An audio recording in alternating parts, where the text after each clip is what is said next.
Corporate Social Responsibility, Introduction of CSR under Companies Act 2013. So this is a part 1 on CSR. So welcome back to our channel. This is Ramana Reddy, practicing company secretary. In today's session, we are discussing a complete professional basic discussion on the most important provision under the Companies Act 2013, namely Corporate Social Responsibility, known as CSR. In this series, we will discuss not only section 135 but also CSR Rules, Schedule 7 and recent amendments and practical issues in the form of FAQ and MCA clarifications and the compliance requirements under Companies Act. So let's begin with what is Corporate Social Responsibility, what is CSR. So before understanding the law, we should understand the philosophy behind CSR so that we can easily understand. A company earns profits by utilizing the various resources available in the society. So these resources include employees, infrastructure, natural resources, and customers, and the support from the government. So therefore the companies also have a responsibility to contribute towards the welfare of the society. This responsibility is known as Corporate Social Responsibility. CSR is not merely a charity, CSR is not a donation, CSR is not a philanthropy alone. CSR is a statutory obligation imposed on eligible companies to contribute towards the sustainable social and economic development. Meaning of CSR is a Corporate Social Responsibility. It means there is the responsibility of a company towards society by undertaking projects relating to education, healthcare, environment protection, rural development, women empowerment, poverty eradication, disaster management, and other activities as specified under Schedule 7 of the Companies Act 2013. So the objective is sustainable development. CSR aim at creating a long-term social impact rather than short-term publicity. If you see the historical background, before the Companies Act 2013, CSR in India was voluntary.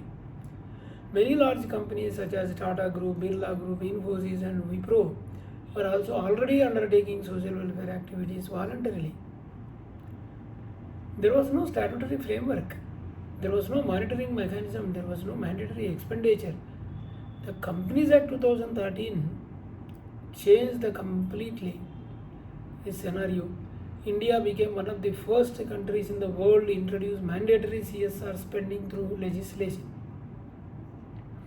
Section 135 of the Companies Act 2013 made CSR compulsory for specified companies. Why was CSR mandatory? There were several reasons. First, economic development should benefit society. Second, corporate growth should be inclusive. Third, the company should participate in nation building.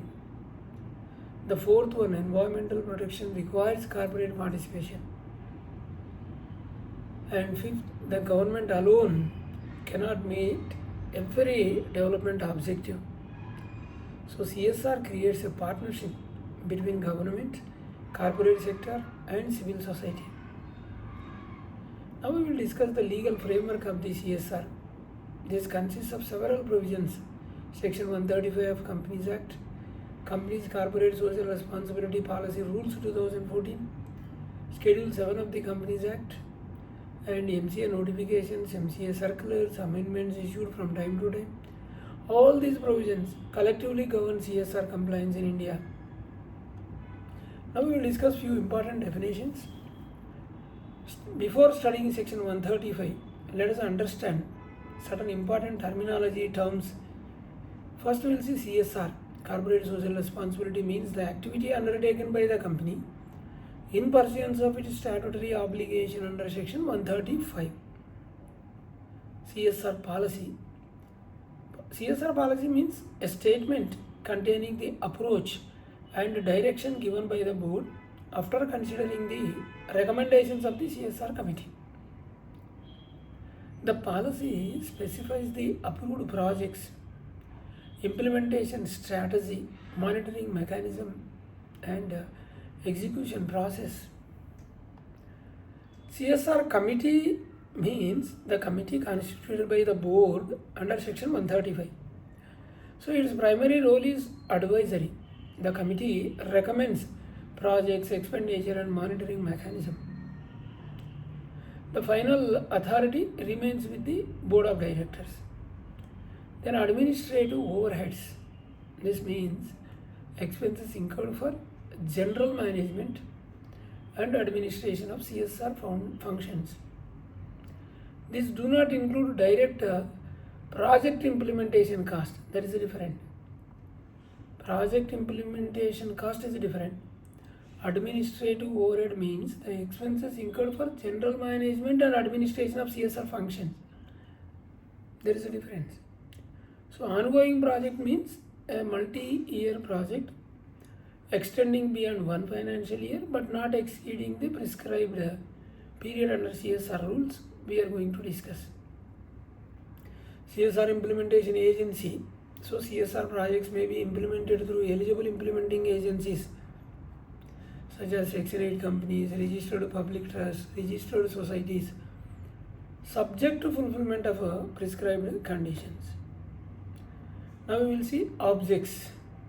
The law intends to achieve multiple objects: improvement of education, health care, environmental sustainability, women empowerment, skill development, promotion of sports, rural development, national heritage protection, disaster management, research innovation, promotion of livelihood, social equality. So these activities ultimately contribute towards inclusive national development. Is CSR a tax? CSR is not a tax. Expenditure is a statutory obligation imposed under the company law. So unlike a tax, CSR expenditure is spent directly on approved social projects. CSR is fundamentally different from taxation. Is it donation? Again, the answer is no. Every donation is not a CSR. Only those expenditure which satisfy section 135 CSR rules and schedule 7 qualify as a CSR expenditure. Random donations do not generally qualify. The principles governing CSR are: the activity should create a public benefit. Activity should fall within schedule 7. The board should approve the project. Proper monitoring should be carried out. Utilization should be properly documented. Annual reporting should be made. Transparency should be maintained. Corporate governance and CSR. CSR is closely linked with the corporate governance. Good governance requires companies to balance profits with social responsibility. That is a good governance. CSR has become an important governance indicator. Investors increasingly evaluate the companies based on the ESG performance. CSR also contributes towards environmental, social, and governance (ESG) objectives. CSR and SDG Sustainable Development Goals. CSR projects also contribute towards United Nations Sustainable Development Goals. For example, education contributes to SDG 4. Health contributes to SDG 3. Gender equality contributes to SDG 5. Clean water contributes to SDG 6. Sustainable Development Goal 13. Climate action. And thus CSR aligns corporate objects with global sustainable development, that is SDG goals. Now, there are certain common misunderstandings. Many people believe CSR means only giving money. This is not correct. CSR requires proper planning, proper project selection, it requires monitoring, it requires impact measurement, it requires reporting. CSR requires board oversight. CSR requires compliance with statutory provisions. So importance for the company secretaries here plays a significant role in CSR compliance. They assist in constitution of CSR committee, preparation of board agenda, drafting CSR policy, reviewing CSR projects, monitoring statutory disclosures.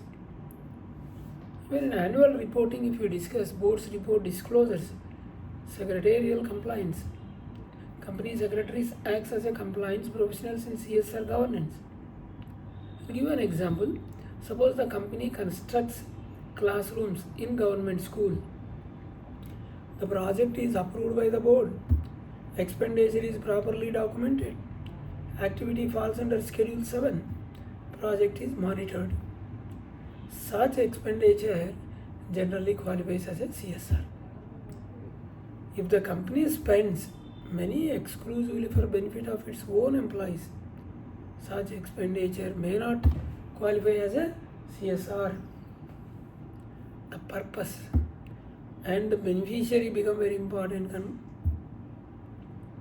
So, corporate social responsibility is no longer an optional corporate initiative. It is a statutory responsibility. Every eligible company must comply with Section 135, the CSR Rules and Schedule 7. Proper planning, proper implementation, proper monitoring and disclosures are essential for successful CSR compliance. In the next part, part 2 of this class, we will discuss applicability of CSR under Section 135, including net worth criteria, turnover criteria, net profit criteria. And what about foreign companies? What about holding and subsidiary companies? And we are also going to discuss newly incorporated companies applicability, cessation of CSR applicability, detailed examples with the calculations. So this will help to understand exactly which companies are required to comply with CSR provisions. So we will meet in part 2. Thank you. We have 2 channels, RR Corporates and other channel RR Legal Talks. Please do subscribe, hit the bell icon so that you will not miss my latest videos. Thank you.